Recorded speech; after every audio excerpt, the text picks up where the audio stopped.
न्याय म्हणजे सत्याचा विजय. पण सत्य शोधायचं कसं? न्यायासाठीचा प्रवास सोपा आहे. तुमच्या हक्कांची संपूर्ण माहिती आहे का? कायद्याचे गूढ उलगडणार, सत्य समजावून सांगणार तज्ञ वकील. महत्त्वाच्या कायद्यांपासून ते गुंतागुंतींच्या प्रकरणांपर्यंत स्पष्ट उत्तर, ठोस मार्गदर्शन. एक व्यासपीठ जिथे प्रत्येक प्रश्नाला मिळेल योग्य उत्तर. लवकरच येत आहे कायद्याचा नवा कट्टा, फक्त BBS न्यूज नेटवर्क 24 तासवर, जिथे प्रत्येक शब्दाला असतो न्यायाचा आधार.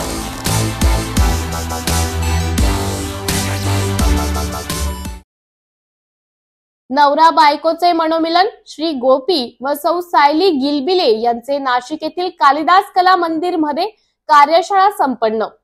आज संपूर्ण भारतामध्ये नव्हे तर विदेशामध्ये सुद्धा नवरा बायकोचे घटस्फोटित प्रकरण एक गंभीर स्वरूप धारण करत आहे. संपूर्ण महाराष्ट्रामध्ये कोर्टामध्ये 25 ते 30% प्रलंबित आहेत. त्यात नवीन रोज वाढ होत आहेत.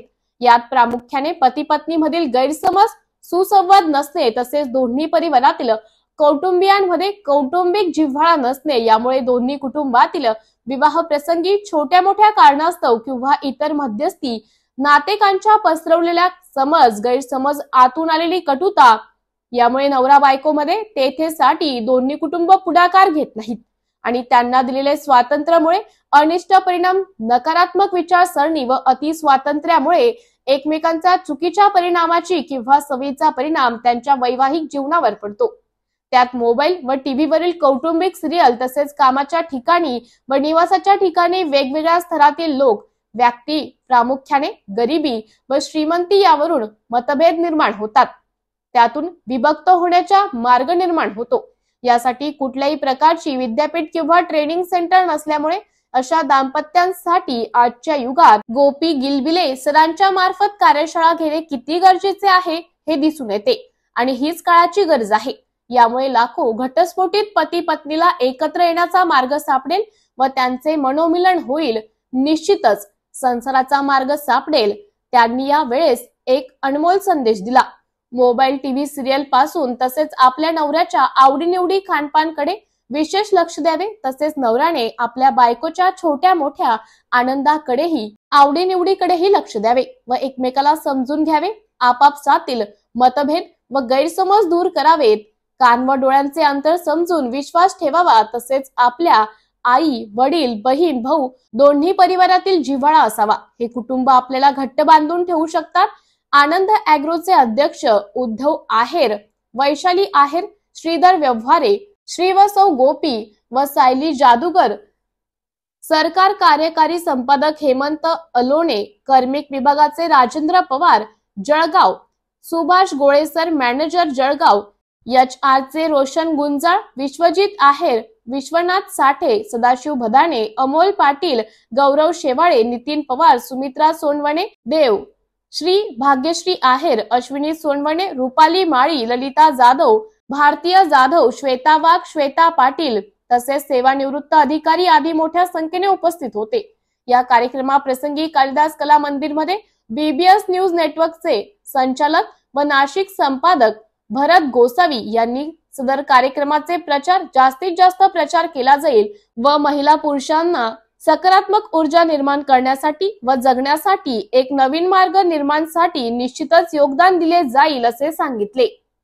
की वेगळे तेव्हापासून होतं.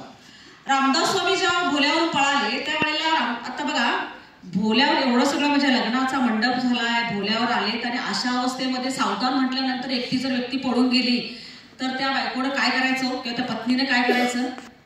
मग तिचे वडील म्हणाले की बेटा ठीक आहे ते गेले तर जाऊ दे, आपण घरी जाऊया. तर रामदास स्वामीची बायको काय बोलली? बाबा माझं कन्यादान झालेलं आहे त्याच्यामुळे मी तुमच्या घरी येऊ शकत नाही. काय म्हटली? माझं कन्यादान झालेलं आहे त्याच्यामुळे मी तुमच्या घरी येऊ शकत नाही. आणि रामदास स्वामींचे मोठे बंधू गंगाधर पंत ते म्हणायला लागले की ठीक आहे ती तुमच्या घरी येत नसेल तर आम्ही तिला आमच्या घरी नेतो आणि मुलीसारखं तिचा आम्ही सांभाळ करतो. त्यावेळेला ती काय म्हणायला लागली बाबा मी तुमच्याही घरी येऊ शकत नाही कारण जोपर्यंत पाणी ग्रहण होत नाही तोपर्यंत मी तुमच्या घरची सूर होऊ शकत नाही त्याच्यामुळे मी तुमच्याही घरी येणार नाही. तिने दोन्हीकडचेही दरवाजे बंद केले, सासर माहेर.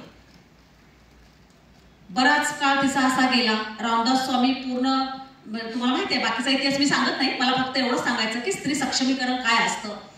आणि मग ती काय झाली, चालत चालत गेली, पण अशा ठिकाणी गेली, डोंगर गेले, गावं गेली, आणि अशा एका गावाच्या मंदिरात, म्हणजे गावाच्या बाहेर जे मंदिर होतं त्या मंदिरात तिने राहायला चालू केलं.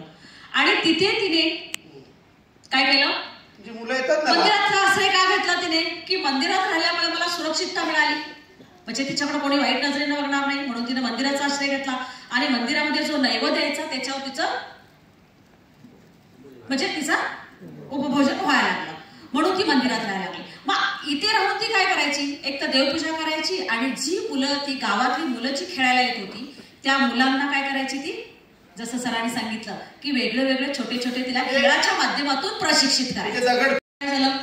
काय ठरलं, तुमचा होकार मिळाला आणि असं बघितलं का चला आपल्याला याच्याशी आयुष्य काढायचं आहे, कसं बघूया बुवा, असं नाही केलं. फक्त वडीलधाऱ्या लोकांनी आपल्याला दाखवलं आणि 15 मिनिटाच्या पोह्याच्या ओळखमध्ये आपले लग्न ठरलं. आणि काय बदल झाला, चिरंजीव आणि चिसौका, बरोबर आहे. आणि पत्रिका वर आणि वधू, त्याच्यानंतर काय झालं, नवरा आणि आपल्या आयुष्यात बदल. आणि आपण भोल्यावर होतो त्यावेळेला आपली पोझिशन कशी होती बघा, कशी होती बघा तुम्ही, असे होते ना तेव्हा गुरुजी ओरडत होते, काय असं होतं, काय ओरडत होते गुरुजी, सावध, तेव्हा पळून द्यायला पाहिजे होतं ना, म्हणजे हा डोक्याला ताण झाला नसता. कळलं तुम्हाला, सावधान म्हणजे टर्निंग पॉईंट आहे. कुठला पॉईंट आपल्या आयुष्यातला. मला एक सांगा, मॅडमचा माझा स्वभाव 100% मॅच होईल का, होणार नाही, कधीच होणार नाही. अहो आपल्या मुलांचा 100% मॅच नाही, जे आपलं प्रॉडक्ट आहे ती बी आपल्याला मनात वागत नाही. प्रॉडक्टच आपल्या हातात नाही तर कारखाना कसं करायचं. मी तुम्हाला उदाहरण तुम्ही लक्षात घ्या, आपण मुलाला सांगतो काय दूध पोळी खा, पोरग म्हणतं मम्मी मला माहिती ती पप्पा दूध पोळी. कारण प्रत्येकाची आवडी निवडी काय झाले वेळ, त्यामुळे आपली भांडण्याची कारण काय सगळं घ्या बरं पटकन. आपल्या भांडण्याची कारण मुलगा जेवत नाही, दूध ओतू, बाथरूम मधला झिरोचा लाईट, भांडण्याचे आपलं असं म्हणत आहे का एखाद्या कामावरून, आपल्या भांडण्याचे कारण काय, दूध ओतू गेलं म्हणून त्याला गव्हर्नमेंटने उलट केलं समाजाने, दूध ओतू झालं चांगलं असतं ते ज्याला डोकलताना. तुम्ही लोकांना आयडिया केली का नाही, बरोबर. त्यामुळे माझी विनंती आहे, इथं सावधान होणारी व्यक्ती होती, आपण वेळ कमी सांगत नाही. ते काय म्हणले, छत्रपती शिवाजी महाराज रामदास स्वामींना गुरु म्हणायचे, करेक्ट, बरोबर आहे. म्हणजे रामदास स्वामी त्यावेळेला पळाले म्हणतात. पण एक ठीक आहे, आपल्याला रामदास स्वामी पळाले, पण रामदास स्वामीच्या बायकोचं पुढं काय झालं, कोणी कधी चौकशी केली माहितीये, कुठल्या तरी महिलांनी काय केलं का, असं काय झालं त्याचं. येस सर, पुढे त्यांनी नवीन मुलांना शिक्षण दिलं. कार्यक्रम एखाद्या व्यासपीठावर करावा का असं, आणि का करावा म्हटलं असं, तर मी त्यांना 2 कारणं सांगितली. मी म्हटलं भारतामध्ये आधी कॅनडामध्ये सर्वात जास्त डिवोर्स कॅनडामध्ये होत होते, आता भारत असा देश की जगातला सर्वात जास्त डिवोर्स भारतामध्ये होत आहे. जिथे आपण चांगलं कुटुंब किंवा व्यवस्था म्हणतो अशा देशामध्ये घडते. मी त्यांना उदाहरण दिलं, मी ज्या नाशिकमधल्या अतिशय प्रतिष्ठित सोसायटीत मी माझं घर आहे तिथे मी आता भाड्याने दिलेले आहे, त्या सोसायटीमध्ये फक्त 36 फ्लॅट आहेत, 3 बिल्डिंग्स आहेत, 12 फ्लॅटच्या बिल्डिंग्स आहेत, म्हणजे कोट्यवधी रुपयाचे घर आहेत. आणि त्या 36 फ्लॅटमध्ये आमच्या त्या सोसायटीमध्ये 11 लोकांच्या घरी डिवोर्स झाले. हे जे मी माझ्या डोळ्याने बघितलं, 11 लोकांचे डिवोर्स झाले. ते डिवोर्सचं प्रमाण केवढं मोठं होत चाललेलं आपल्याकडे आता. म्हणून मी त्यांना म्हटलं हे काम तुम्ही नक्की करा, मोठ्या व्यासपीठावरती करा तुम्ही. यासाठी म्हटलं मी काही एका प्रायोजक म्हणून मी राहू का, मला म्हणे हे जर सामाजिक काम असेल तर मला प्रायोजक म्हणून नव्हे, फक्त कुठे कुठे तुम्ही याचा जर मला काही प्रचार करता आला, अगदी लोकांपर्यंत पोहोचवता आला तर तेवढी मदत मला करा. त्याने नम्रपणे ते मी आणि विलास बिराने दोघांनी मदत केली इच्छा केली होती, पण ते नम्रपणे त्यांनी नाकारली. कारण ते म्हणजे मला हा शो म्हणण्यापेक्षा हे एक प्रकारचं नाट्य जे आहे हे मला समाजाप्रती घेऊन जायचं एक सामाजिक काम आहे. आणि गिरवले सर या सगळ्यांच्या वतीने तुम्हाला दंपत्यांना धन्यवाद देतो. तुम्ही हे एक सामाजिक काम आहे, एक सामाजिक चळवळ आहे, याच्यामध्ये हे काम आपण चालू ठेवलं पाहिजे. प्रेक्षक किती असतील हे महत्वाचं नाही, तर कदाचित मला वाटतं हे नाट्यगृहाऐवजी 2 सूचना मी तुम्हाला करेन.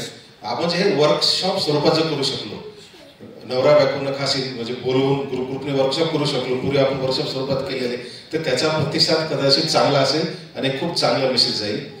दुसरा आजच्या याच्यामध्ये आपण काही विषयांना आता वेळोवेळी आपण फक्त स्पर्श करू शकला. आज तुम्ही अनेक म्हणजे स्त्रियांची कर्तव्य शिकवलीत खूप, पण पुरुषांची कर्तव्यावर थोडंसं जरा तुमचा जरा स्पर्श राहून गेलेला आहे. तेही सांगणं तेवढंच गरजेचं आहे. कारण जसं म्हटलं ना काय शेवटी घरात हे दोघं चाकावर चालणार आहे, तर दोघांना हे वर्कशॉप स्वरूपात पुढे यावं.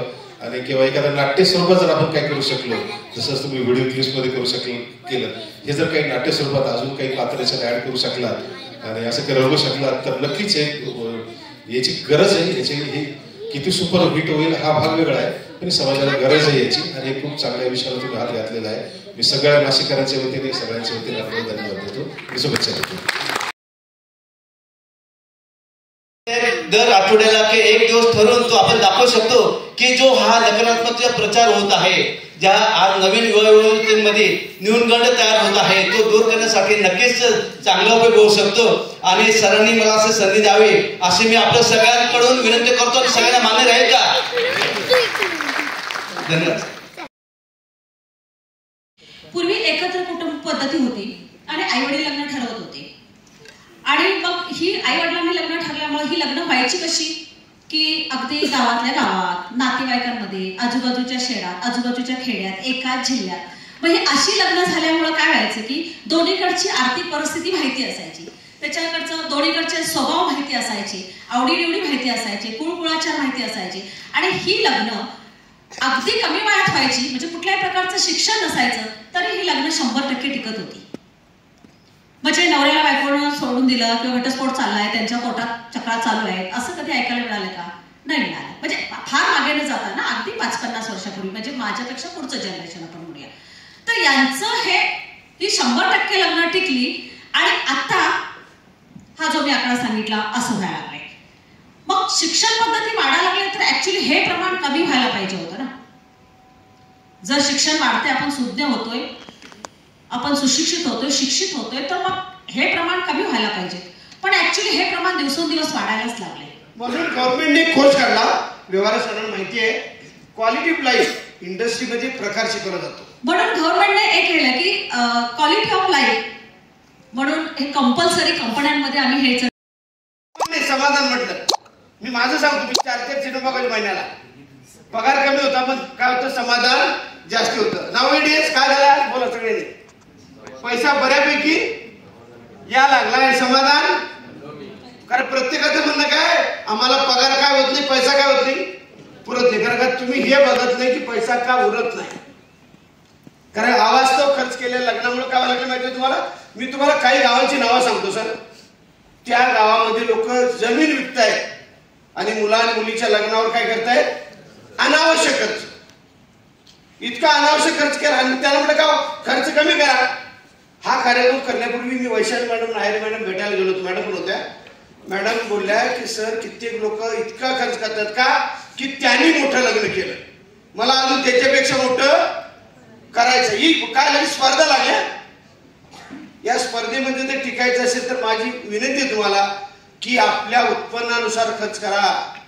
अनावश्यक खर्च केल्यामुळे काय होतं सर, मी अजूनही वाईट सांगतो, त्या लग्नामध्ये लोक गुलाबजामुन फेकतात, बुंदी फेकतात, लाडू फेकतात. मी बघितलेलं स्वतः.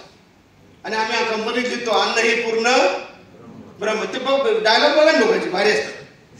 म्हणून माझी विनंती आहे, या कार्यक्रमामध्ये आपण काय करणार आहे, एक 4-5 गोष्टीवर फोकस करणार आहे. पहिला फोकस आहे येस मॅडम, आपल्या तुम्हाला काय मिळवायचं सगळ्यांनी सांगा. कशासाठी आलो आपण इथं, आपण इथं जाऊन कशासाठी. पहिलं माझा परिवार सुखी पाहिजे, ज्या समाजात मी राहतो तो समाज समाधान पाहिजे. आता मी तुम्हाला लिहून देतो, आपल्याला प्रोग्रामला 1.5 तास लेट होण्याचं हेच कारण आहे. समाजामध्ये प्रॉब्लेम आहे, तिथं द्वारकाला कर्फ्यू आहे माहिती आहे तुम्हाला समाजामध्ये. आणि हा समाजाचा हा प्रॉब्लेम बीड पर्यंत आलाय, नाशिक पर्यंत यायला वेळ लागणार नाही. त्यामुळे माझी सर्वांना विनंती, जे लोक इथं चांगल्या पोस्टवर आहेत किंवा जे समाजासाठी काय करू शकतात त्यांनी अशा प्रकारचं समाज प्रबोधन करा. बीकॉम करावं लागतं, शिक्षक व्हायचं असेल डीएड करावं लागतं, बरोबर आहे की नाही, किंवा डॉक्टर व्हायचं असेल तर MBBS करावं लागतं. म्हणजे कुठलीही काय करायला की करिअर करायचं असेल तर आपण त्या प्रकारचं प्रशिक्षण घेतो किंवा डिग्री घेतो. आणि कुठलं प्रशिक्षण घेतलंय आपण. नाही घेतलेलं मुलगा इंजिनियर, मुलगी इंजिनियर. आता मला एक सर्वांनी सांगा, मुलाला नोकरीला लागून 2 वर्ष झाली आणि आई वडील म्हणतात तो वेल शटल पाहिजे. 2 वर्ष वेल शटल होतो आणि वेल वाढा सुद्धा 2 वर्ष लागतात आणि लोक म्हणतात काय पाहिजे वेल सेटल. या जगात कुठलाही मुलगा वेल सेटल होत नाही. मी माझ्या लग्न सांग, माझं लग्न ठरलं तेव्हा यांच्या लोकांनी मलाही बघायला आले होते ना, तेव्हा सगळे लोक उठून जायचे आणि हिचे हेड सर उठत नव्हते. या त्यांचे जे प्रायमरी शाळेचे हेड सर होते ते उठलेच नाही. त्यांना म्हटलं सर तुम्ही पण जावा का, म्हणजे मला मुलगा कर्तबगार पाहिजे, वेल सेटल नाही पाहिजे. म्हणून आपण पूर्वी बैठकीला कोणाला न्यायचो, आपल्यातले सुज्ञ लोक जे होते, ज्यांना यातलं काय होतं नॉलेज होतं, माहिती होतं. दुसरा एक किस्सा होतो नाशिकचा. मला नाशिकची मुलगी पडली पंचवलीतली. मॅडम सांगून तुम्हाला राग नाही ना, मुलगी पडली तुमच्या डोक्यात वेगळं यायचं बरोबर. आणि ती मुलगी आली, चांगली होती बिचारी, नाव पण माहिती मला, माझ्याच कॉलेजची होती ती, म्हणजे लव्ह मॅरेज नाही, वर्गातली ती 11वी होती तेव्हा मी टीवायला होतो. आणि सगळं झालं, मला मुलगी आवडली कारण मला तेव्हा काही आवडायचं ते वयच असं असतं की ते टीन एज म्हणतात त्याला. आणि काय आलं, सगळं झालं आणि सगळ्यांना आवडली, माझ्या आईला आवडली, सगळ्यांना आवडली आणि माझ्या मावशीला नाही आवडली. म्हटलं मावशी चांगली आहे. ती म्हणजे बेटा तिच्या कानात घालतंय. अरे म्हणजे मुलगी चंचल आहे, तिच्या चालण्यावर ओळखलं. याच्यासाठी माझी सर्वांनी विनंती आहे, मुलीचं की मुलाचं स्थळ बघताना काय करा, अशा लोकांना घेऊन जा त्याच्यात त्यांना माहिती आहे. काही लोकांना काहीच माहिती नाही आणि काही लोक दोघंच जातात कारण काही भावबंदच नाही ना. तुम्हाला माहिती आहे आजकाल हा सगळ्यात मोठा प्रॉब्लेम झालेला आहे. कारण का आता बॅड न्यूज सांगू तुम्हाला, आपल्या कोर्टाला वेगळं न्यायालय तयार करावं लागतंय. पण हा कार्यक्रम डिझाईन केल्यानंतर आम्ही डिपार्टमेंटला गेलो, आम्ही गुरुजींच्याकडे गेलो. पंचवटी मेसेज देणार आहे ते 6-7 पॉईंट आहेत. त्याचा पहिला पॉईंट आहे, कधीही कुणालाही दाखवण्यासाठी अवास्तव लग्नात खर्च केल्यामुळं वर्षभर त्यांना आर्थिक अडचण काढायला. हा माझा प्रॅक्टिकल अनुभव आहे. त्यामुळे माझी सर्वांनी विनंती आहे की कमी लोक आहेत मला माहिती आहे, सर मॅडम बोलले की पुढच्या वेळेला भरलेला असेल. हा भरेल कधी माहिती आहे तुम्हाला, आपण इथं कुठलं तरी राजकीय कार्यक्रम ठेवूया लगेच लोक भरलेला असतात. पण ज्ञान केला आणि हाच कार्यक्रम मी पुण्यात केला, मी धुळ्याला केला, मी जळगावला केला, सरांनीच केला. महाराष्ट्रात जवळजवळ 5 मोठ्या शहरांमध्ये आम्ही केलेले आहे कार्यक्रम. फुल हॉल भरलेला असायचं. पहिली गोष्ट म्हणजे आम्हाला असं बरेच विचारत होते की स्पॉन्सरशिप घ्या आणि कार्यक्रम करा, पण आम्ही ती स्पॉन्सरशिप नाकारली. दुसरी गोष्ट म्हणजे आम्हाला व्हॅलेंटाईन डेला म्हणजे 14 तारखेला हा कार्यक्रम करायचा होता, त्याच्यामुळं त्या दिवशी हॉल फ्री नव्हता, त्याच्यामुळं ती तारीख पण पुढे गेली. आणि आता आले त्याच्यात एक्झाम आल्या मुलाच्या 10वीच्या आणि 12वीच्या, त्याच्यामुळे कदाचित आपल्याला प्रेक्षक कमी भेटले. काही हरकत नाही आहे, पण जे भेटले ते आमच्यासाठी हिरेच आहेत. आणि आपण एवढ्या काही कार्यक्रम करायला आम्ही नमस्कार तर म्हणा. नमस्कार. सॉरी फॉर डिले, लेट झाल्याबद्दल माफी मागतो. कारण का आज थोडं द्वारकाला थोडं प्रॉब्लेम आलं असतात, तिकडे होते. Actually sorry. बरंच उल्लेख करतात की लोक कमी, मला 25 लोक भरपूर झाले. मी जेव्हा इंजिनिअरिंग केलं ना, प्रसाद सॉरी फॉर इंटर चालू आहे ना. मी जेव्हा इंजिनिअरिंग केलं तेव्हा रविवारी मी जायचो ना, कधी कधी मी एकटाच राहायचो. तर ते सर म्हणे गोपी तू एकट्याला काय शिकवतो, जा घरी आता. नाही म्हटलं सर तुम्ही मला एकट्याला शिकवा. आज मी आणि माझ्याबरोबर क्लास शिकवलेली मुलं याच्यामध्ये जो गॅप पडलाय तो मी आता सांगणार नाही तर. कारण का एक गोष्ट लक्षात ठेवा, इथं जी लोक आलेले आहेत ना, हे ज्ञानाचे भुकेले आहेत. कारण काही लोक पैशाचे भुकेले असतात, काही लोक नशेचे भुकेलेले असतात, काही लोक कशाची भुकेलेले असतात आणि काही लोक मात्र ज्ञानाची भुकेले असतात. आणि एक गोष्ट आहे, प्रथमतः आपल्या कार्यक्रमाला ज्यांना राष्ट्रपती पुरस्कार मिळाला त्या दिवशी ही संकल्पना आमच्या मनात आली. कारण मी औरंगाबादला होतो आणि माझ्या सायलीचा फोन आला की सर सरांना राष्ट्रपती पुरस्कार मिळाला. म्हटलं ज्यांनी राष्ट्रपती पुरस्कार घेतला त्यांना आपल्याला कार्यक्रमाला बोलवायचं आहे उद्घाटनाला, आणि त्यांना आजच वेळ होता.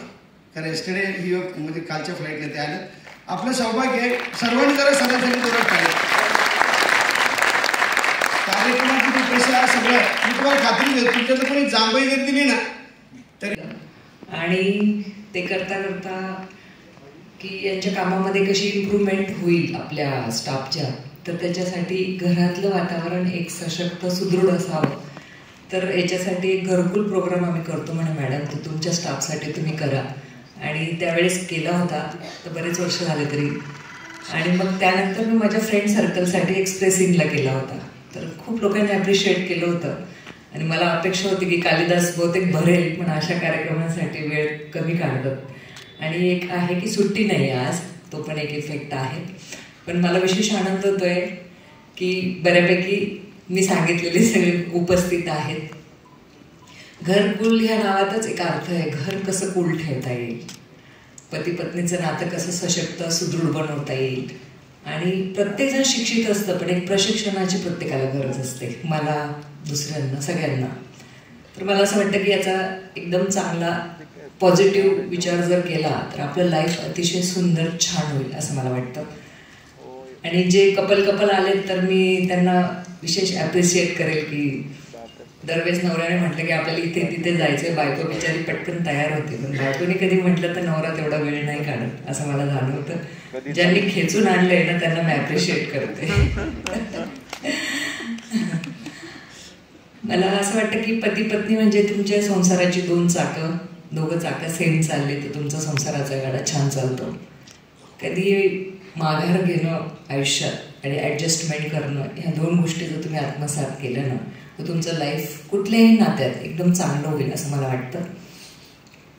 संसाराचा गाडा म्हटला की प्रत्येक गोष्टीत कुरबुरी आल्या, थोडासा इगो आला. मी स्वतः माझी चूक मान्य नाही करणार, ना स्त्री करते ना पुरुष. नवऱ्याने चूक काढलेली बायकोला चालत नाही, बायकोने चूक काढलेली नवऱ्याला चालत नाही. तर ह्या दोघांना सोनाराकडून कान टोचणे म्हणतात ना, तसं प्रशिक्षण घरकुलकडनं होणार आहे, गोपी गिलबिले साहेबांच्या हातून होणार आहे.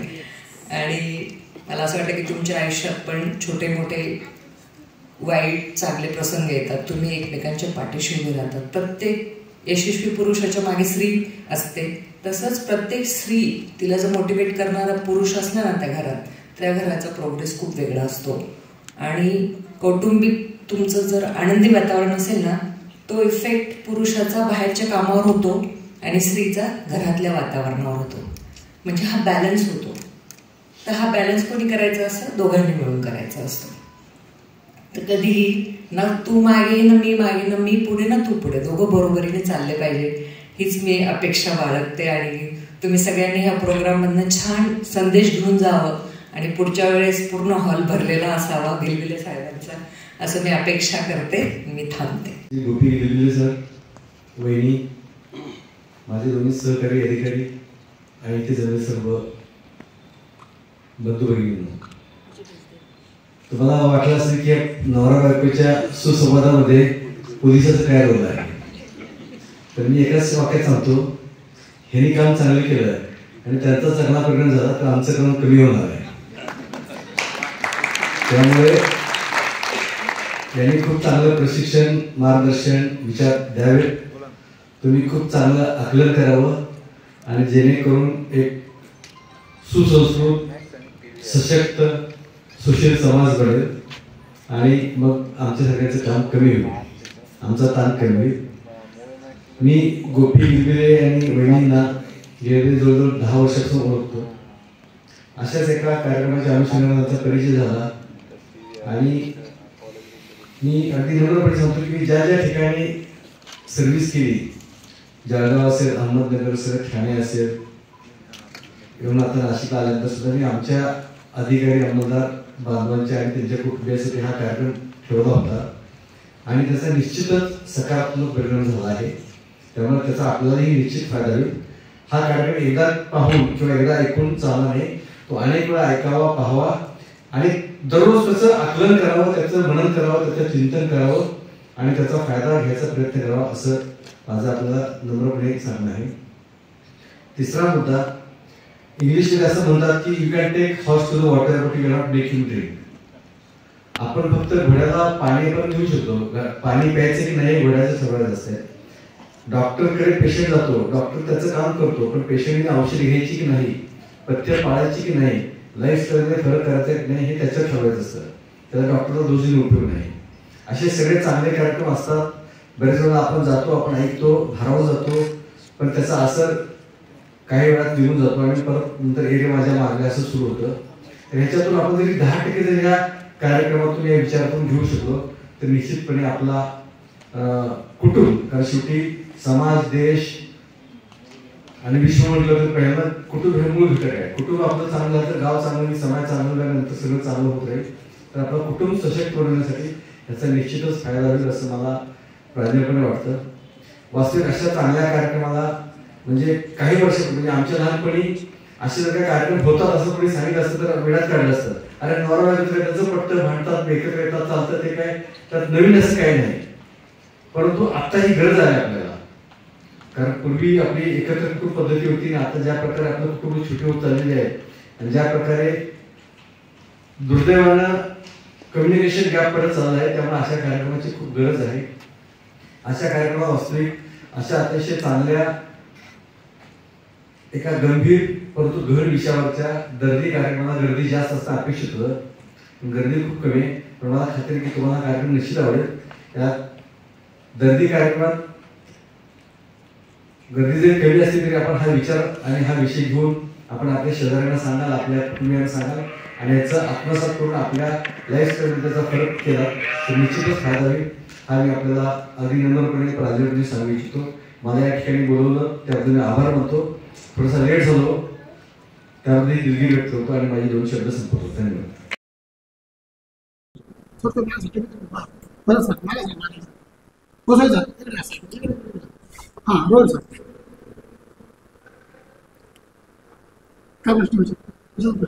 आता आपला जो 26 तारखेचा कवी संमेलनाचा कार्यक्रम आहे तर त्याबाबत आपण काय आवाहन करू इच्छितो?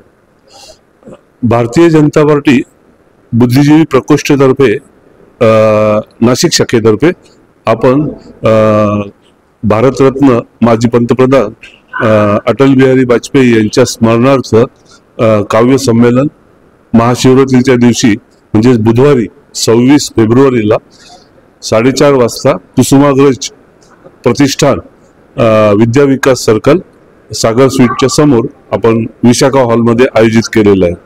या कार्यक्रमासाठी नाशिकमधील 26 कवी आपल्या कविता सादर करणार आहे. 20 मराठी कवी आणि 6 हिंदी कवी. आणि या कार्यक्रमासाठी भारतीय जनता पार्टीचे महाराष्ट्र राज्याचे प्रमुख प्रवक्ते केशवराव उपाध्ये हे या कार्यक्रमासाठी येत आहेत. तसेच अजित चव्हाण, लक्ष्मण सावजी, प्रशांत जाधव असे सर्वजण येत आहेत. आणि या कार्यक्रमासाठी नाशिककरांनी जास्तीत जास्त सहभागी व्हावे, याला प्रतिसाद द्यावा आणि नाशिकच्या कलाकारांना, नाशिकच्या कवींना, नाशिकच्या टॅलेंटला एक व्यासपीठ मिळावं, त्यांच्यामध्ये प्रगती व्हावी, त्यांचं नावलौकिक वाढावा आणि नाशिकचं स्थान संपूर्ण राज्यात आणि राष्ट्रामध्ये पोहोचावं अशी प्रामाणिक इच्छा आहे. त्यासाठी आपण सर्वांना या काव्य संमेलनासाठी आम्ही निमंत्रित करत आहोत. काव्य संमेलन कुठे होणार आहे? काव्य संमेलन हे कुसुमाग्रज प्रतिष्ठान, गंगापूर रोड, विद्या विकास सर्कलच्या जवळ विशाखा हॉलमध्ये बुधवारी महाशिवरात्रीच्या दिवशी 26 फेब्रुवारीला 4:30 वाजता होणार आहे.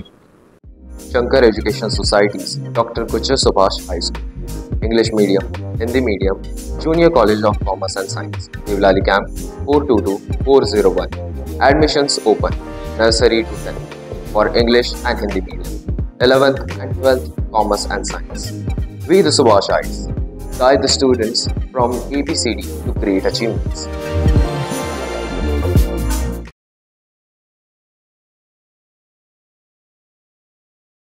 दिंडोरी येथे सोलर प्रकल्प सुरू असलेल्या ठिकाणी भीषण आग, कोट्यवधी रुपयाचं नुकसान. दिंडोरी तालुक्यातील आंबे दिंडोरी येथे सुरू असलेल्या प्रधानमंत्री सोलर योजनेचं काम सुरू असताना त्या ठिकाणी कामगार काम करत असताना एका जागेवरती रचून ठेवलेल्या सोलर प्लेट या पुठ्ठ्यामध्ये पार्किंग असलेल्या पुठ्ठ्याला भीषण आग लागून या आगीमध्ये कोट्यवधी रुपयांच्या सोलर प्लेट जळून राख झाल्या आहेत. या ठिकाणी कुठले प्रकारचे अग्निशमन यंत्रणा अथवा आग विझवण्यासाठी फायर सेफ्टीची सुविधा नसल्याने ही आग आटोक्यात आणणे अशक्य झाले. यामध्ये सर्व प्लेट जळून राख झाले आहे. तर या ठिकाणी टँकरच्या साहाय्याने पाणी टाकून ही आग विझवण्याचा प्रयत्न स्थानिक कर्मचाऱ्यांनी केला आहे.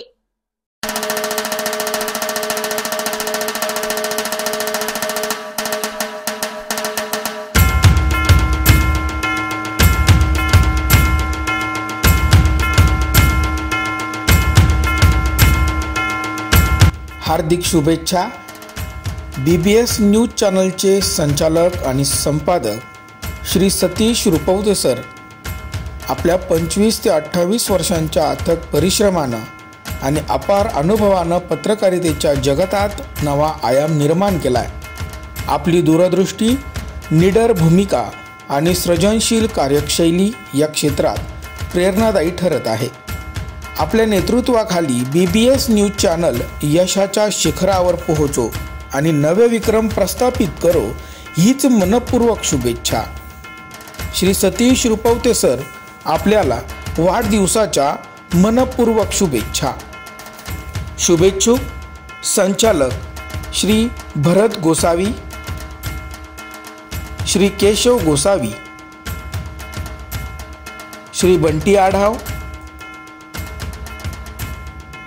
श्री नितीन सातपुते, श्री शशिकांत बापू पगारे, श्री आदेश पगारे, श्री दीपक पगारे, श्री भरत चव्हाण, श्री गजानन दुबे, श्री अविनाश आहेर, श्री अमर सोळंके, श्री डॉक्टर गिरीश मोहिते, श्री गुलाम ताहिर शेख,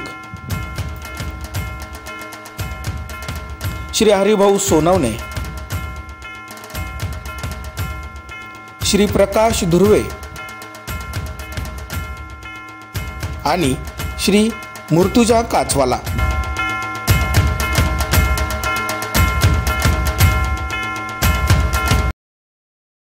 अनाधिकृत धार्मिक स्थळाच्या कारवाईच्या विरोधानंतर नाशिकला तणाव. अनाधिकृत धार्मिक स्थळांवर कारवाई सुरू झाल्यानंतर नाशिकला तणाव निर्माण झाले आहे. सकल हिंदू समाजातर्फे अनाधिकृत धार्मिक स्थळाच्या विरोधानंतर आज नाशिकमध्ये मोर्चाचे आयोजन करण्यात आले होते. अनाधिकृत धार्मिक स्थळाच्या विरोधात हा मोर्चा काढण्यात येणार होता. गेल्या 25 वर्षापासून अनाधिकृत दर्ग्याच्या संदर्भात सकल हिंदू समाज हा वेळोवेळी पाठपुरावा करत होता. मात्र प्रशासनाकडून कुठलीही कारवाई होत नसल्याने त्यांनी आज मोर्चाचा इशारा दिला होता. आज सकाळी 11 वाजता सकल हिंदू समाज नाशिकच्या काठेगल्ली परिसरात जमणार होता. मात्र यापूर्वीच पालिका प्रशासन आणि पोलीस प्रशासन यांच्या वतीने या अनाधिकृत धार्मिक स्थळावर कारवाई करण्यास सुरुवात झाली असून परिसरात मोठा पोलिसांचा बंदोबस्त तैनात करण्यात आला असून या परिसराला छावणीचे स्वरूप प्राप्त झाले आहे. और हम शहर के जिम्मेदार हजरात अभी अंदर गए थे और हम लोग 7 पीर दरगाह पर और हमने अपनी आंखों से देखा दरगाह की दीवारें भी महफूज है, दरगाह शरीफ सब महफूज है. सिर्फ बाहर का जो गेट था, जो रास्ते पे था, वो तोड़ा गया है. और खतीब शहर नासिक की तरफ हम गुजारिश करते हैं कि पूरे शहर में अमन अमान कायम रखे, क्योंकि मुसलमान और इस्लाम अमन का मजहब है और हमारा मुबारक और पाकीज़ा महीना, पवित्र महीना रमज़ान शरीफ बिल्कुल अभी करीब है. तो खतीब साहब की तरफ मैं गुजारिश करता हूँ पूरे शहर के वासियों से कि अपने शहर का माहौल और शहंशाह के गुलशन को हमेशा हरा भरा रखने की कोशिश करें. अफवाह पर बिल्कुल ध्यान ना दें, अफवाह पे बिल्कुल ध्यान ना दें. अल्हम्दुलिल्लाह हमने अंदर जाके सब आस्थानी भी चेक करके आए, आस्थानी भी सब महफूज है, दीवारें भी सब महफूज है. सिर्फ जो रास्ते पे जो गेट था वो गेट को हटाया गया है. तो खतीब साहब की जानिब से गुजारिश की जाती है कि अफवाह पे ध्यान ना दें. और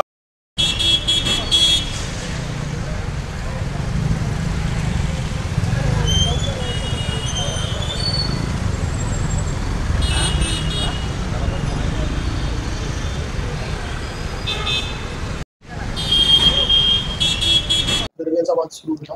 काही लोक रस्त्यावर उतरले, पोलिसांचा बंदोबस्त होता. आता या सगळ्या प्रकरणाची काय परिस्थिती आहे आणि नेमकं काय हे सगळं प्रकरण आणि कशा पद्धतीने हाताळतात?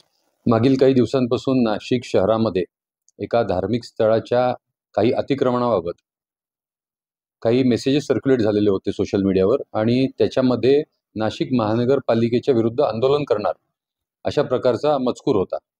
ह्या सोशल मीडियावर प्रसारित झालेल्या मेसेजेसना दुसऱ्या समुदायांनी पण प्रत्युत्तर देत त्या आंदोलनासारखंच आंदोलन करणार अशा प्रकारचं मेसेज सर्क्युलेट केलेले होते.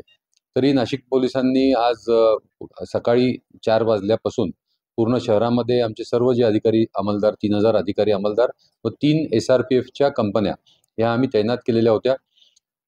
नाशिक महानगरपालिकेने काही अनधिकृत बांधकाम तोडण्याची काही कारवाई केलेली आहे त्या ठिकाणी आणि ही कारवाई जी आहे ही दोन्ही जे समुदाय आहेत त्यांना समजावून सांगण्यात आली आणि जे सर्व आंदोलन करणारे लोक होते दोन्ही बाजूचे यांनी त्याच्यावर समाधान मानलेलं आहे आणि नाशिक पोलीस जे सर्व लोक ज्यांनी आम्हाला सहकार्य केलं त्यांचे आम्ही आणि हा आजचा दिवस आणि आजचे आंदोलन आणि आजचा जो बंदोबस्त आहे तो शांततापूर्णरित्या आपण पार पाडलात ह्याच्याबद्दल आमचे आभार आहेत आणि ज्या नागरिकांना आम्ही ट्रॅफिक डायव्हर्ट केल्यामुळे काही त्रास झाला त्याच्याबद्दल नाशिक पोलीस आपली दिलगिरी व्यक्त करतात.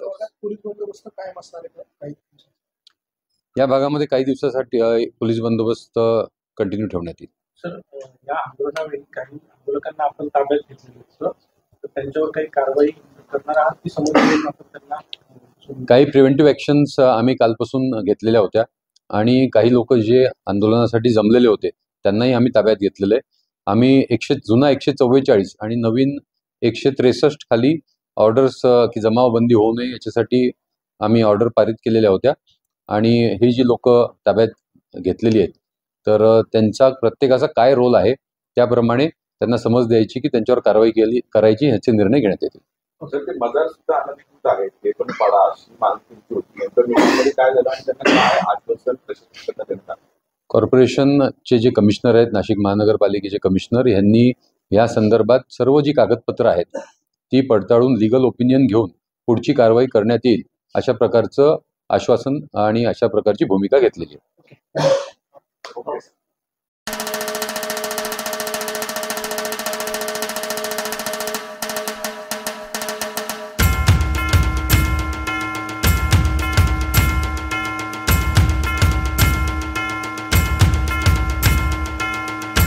हार्दिक शुभेच्छा. BBS न्यूज चॅनलचे संचालक आणि संपादक श्री सतीश रुपवते सर आपल्या 25 ते 28 वर्षांच्या अथक परिश्रमानं आणि अपार अनुभवानं पत्रकारितेच्या जगतात नवा आयाम निर्माण केला आहे. आपली दूरदृष्टी, निडर भूमिका आणि सृजनशील कार्यशैली या क्षेत्रात प्रेरणादायी ठरत आहे. आपल्या नेतृत्वाखाली BBS न्यूज चॅनल यशाच्या शिखरावर पोहोचो आणि नवे विक्रम प्रस्थापित करो हीच मनपूर्वक शुभेच्छा. श्री सतीश रुपवते सर आपल्याला वाढदिवसाच्या मनपूर्वक शुभेच्छा. शुभेच्छुक संचालक श्री भरत गोसावी, श्री केशव गोसावी,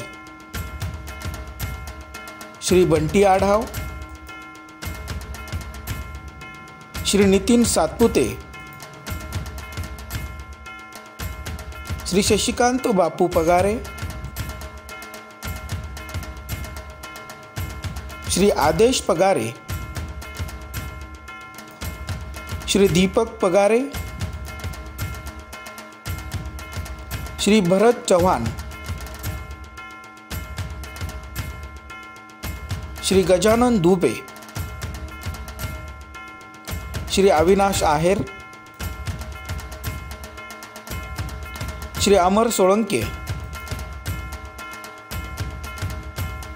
श्री डॉक्टर गिरीश मोहिते, श्री गुलाम ताहिर शेख, श्री हरिभाऊ सोनवणे, श्री प्रकाश धुर्वे आणि श्री मुर्तुजा काचवाला.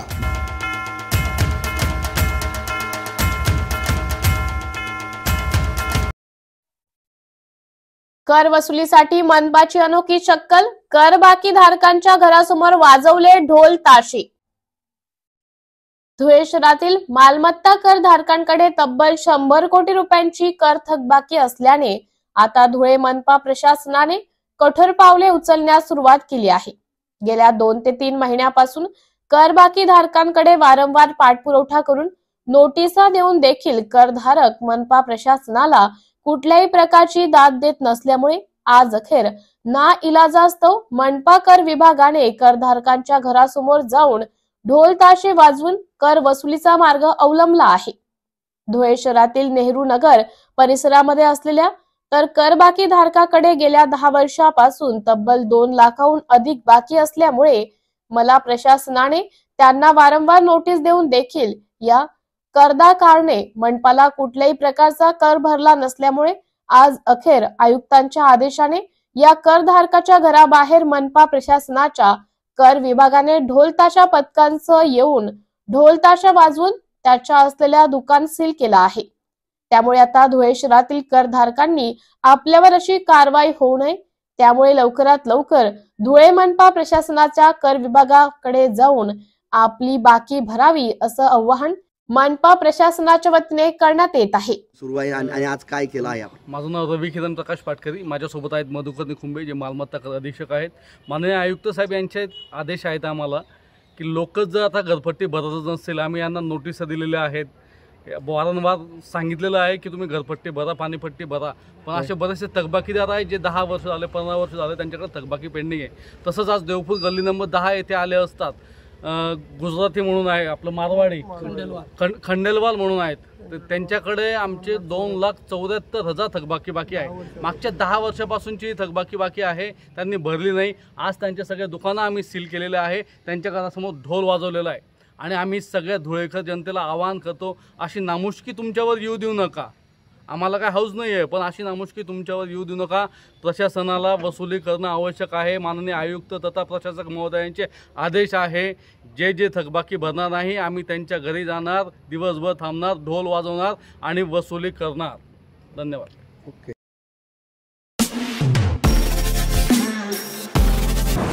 नमस्कार नाशिककर.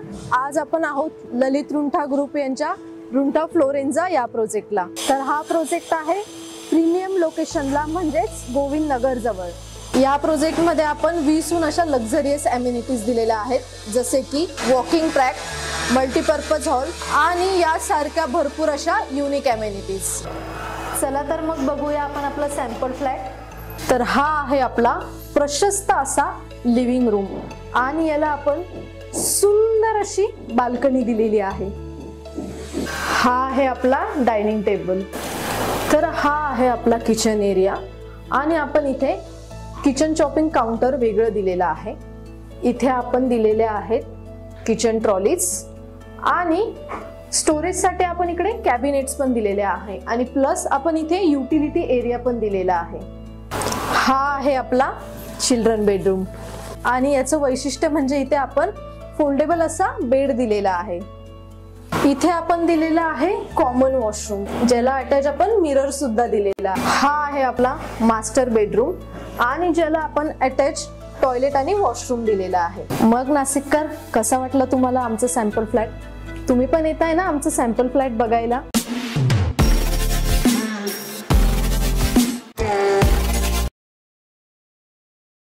जगदीप धनखड सीपी राधाकृष्णन दौऱ्याच्या पार्श्वभूमीवर शहरात 3000 पोलिसांचा कटेकोट बंदोबस्त.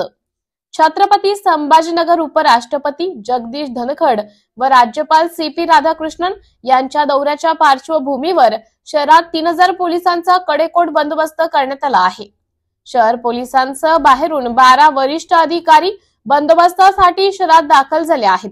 उपराष्ट्रपती जगदीश धनखड सह पत्नी जिल्ह्याच्या दौऱ्यावर येत आहेत.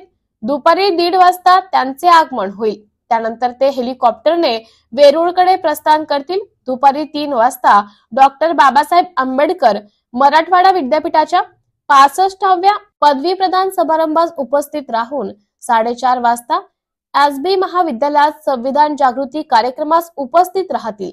वरिष्ठ पोलीस अधिकाऱ्यांच्या मार्गदर्शनाखाली हा तगडा बंदोबस्त लावण्यात आला आहे.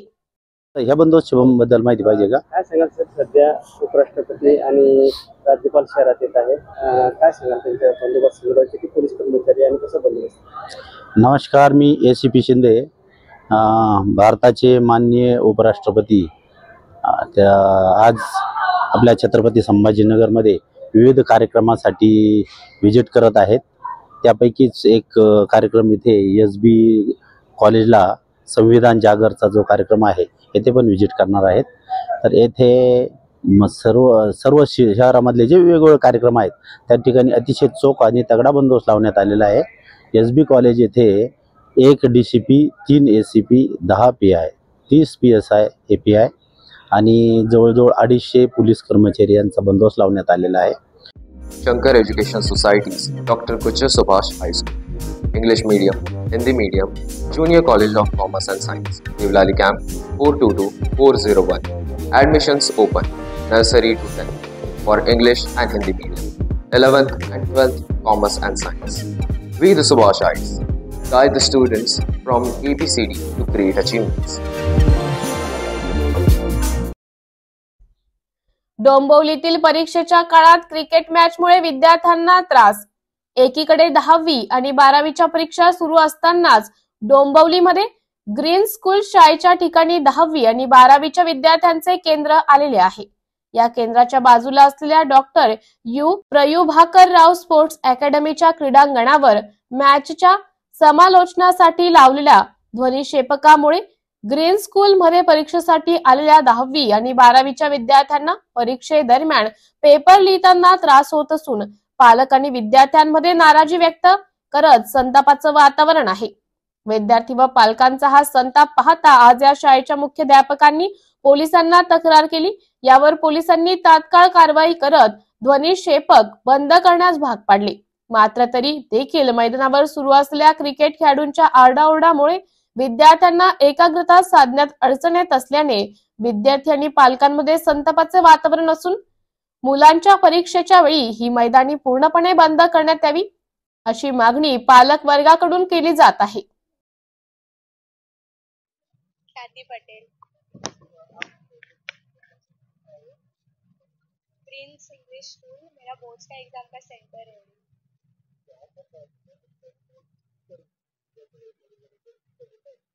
होता है, बहुत होता है. हम लोग जो भी याद करके आते हैं वो सब भूल जाते हैं. उसकी वजह से डिस्टर्ब तो बहुत होता है, लेकिन कुछ कर नहीं सकते हैं ना उसका.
नाशिकमध्ये अनधिकृत धार्मिक स्थळासंदर्भात सकल हिंदू समाजाचा मोर्चा. अनधिकृत धार्मिक स्थळासंदर्भात आज नाशिकमध्ये सकल हिंदू समाजाचा मोर्चा आयोजित करण्यात आला होता. मात्र त्या अगोदरच पालिका प्रशासन आणि पोलिसांनी अनधिकृत धार्मिक स्थळावर कारवाई केल्याने मोर्चा स्थगित केलाय. या ठिकाणी भाजपा आमदार देवयानी फरांदे देखील दाखल झाले असून प्रशासनाला 4 वाजेपर्यंतचा अल्टिमेटम त्यांनी दिला आहे. 4 वाजेपर्यंत अनधिकृत दर्गा हटवावी अशी मागणी त्यांनी केली आहे. नाहीतर आम्ही आमची पुढची भूमिका मांडू असा इशारा देखील देवयानी फरांदे यांनी दिलाय. पोलीस प्रशासन त्यांचं काम करत असेल, परंतु पोलीस प्रशासनाने पूर्णतः बंदोबस्त लावावा, पूर्ण बंदोबस्त नाशिक महानगरपालिकेला द्यावा. सकाळी 7 वाजता नाशिक महानगरपालिकेने अतिक्रमण काही प्रमाणामध्ये तिथलं काढलंय, परंतु स्थानिक नागरिकांचं त्या बाबतीमध्ये अजून समाधान झालेलं नाहीये. स्थानिक नागरिकांची जी मागणी आहे की हे अतिक्रमण पूर्ण काढायला पाहिजे आणि त्यामुळे अशी अनधिकृत अतिक्रमण असतील. काही ठिकाणी रस्त्यावरती हिरवी फडकी बांधण्यात आलेली, जे रस्त्यावरती अशा पद्धतीने अतिक्रमण करून काय संदेश द्यायचा आहे. जे ज्या भागामध्ये एखाद्या जर कोणी 2 व्हीलर जर रस्त्यामध्ये लावली तर त्यांच्यावरती दंड केले जातात, त्यांच्यावरती कारवाई केली जाते आणि वर्षानुवर्ष पोलीस स्टेशनच्या अतिशय जवळ हद्दीमध्ये अशा पद्धतीने भर रस्त्यामध्ये, मी उदाहरण देईल तुम्हाला अकबर रोडवरचं, की त्या ठिकाणी नानावलीच्या पुढे रस्त्यावरती अशा पद्धतीचं हिरवं फडकं जे आहे हे लावण्यात आलेलं आहे. आणि हा सगळ्या ज्या भावना ज्या आहेत त्या हिंदूंच्या दुखवण्याचं काम याच्यामधनं चालू आहे. त्यामुळे मला असं वाटतंय की हा 2 समाजामधला संघर्ष जर मिटवायचा असेल आणि तो वाढवायचा नसेल, हिंदूंच्या भावना ज्या आहेत ह्या दुखवायच्या नसतील, तर प्रशासनाने ह्याच्यावरती कडक कारवाई करायला. तुम्ही म्हणाल्यात की पूर्ण काम महापालिकेने केले नाही, आता काय काम झाले, तुम्हाला काय अपेक्षित आहे? त्या ठिकाणी जे काही अजून बांधकाम आतमध्ये राहिलेलं आहे ते बांधकाम जे आहे हे नाशिक महानगरपालिकेने काढायला पाहिजे. येऊन गेलेले होते, त्यांचं म्हणणं आहे की जो अतिकृत बांधकाम होतं गेटचं वगैरे ते काढलेलं, परंतु आतमधलं जे होतं बांधकाम दर्गा असेल किंवा काय तर ते अधिकृत आहे असं त्यांचा दावा आहे. हे अधिकृत आहे, वक्फमधनं जायचं आणि त्याच्यातनं काही पेपर्स बनवून आणायचे, तर हे देखील त्या भागातील नागरिकांवरती एक मोठा अन्यायच आहे. आणि वक्फ बोर्डाचा बडगा दाखवायचा आणि अशा पद्धतीने अतिक्रमण करायची, हे अत्यंत चुकीचं चाललेलं आहे. या देशामध्ये वक्फ बोर्डावरती देखील आता अभ्यास चालू आहे आणि संसदेमध्ये त्याच्यामध्ये सुधारणा देखील केल्या जात आहे. परंतु एकूणच मी तुम्हाला सांगते की त्या भागामध्ये मी त्या सोसायटीमध्ये मी जाऊन आलेली आहे, रात्रीच्या वेळेस देखील जाऊन आलेली आहे. नागरिकांच्या भावना तीव्र आहे. मी नागरिकांच्या सोबत मी नागरिकांच्या सोबतच रस्त्यावरती उतरलेली आहे. प्रशासनाने कारवाई करावी, नाहीतर आम्ही ह्या ठिकाणी कारवाई पूर्णतः केलेली आहे. महापालिका प्रशासनाच्या ज्या जागा आहेत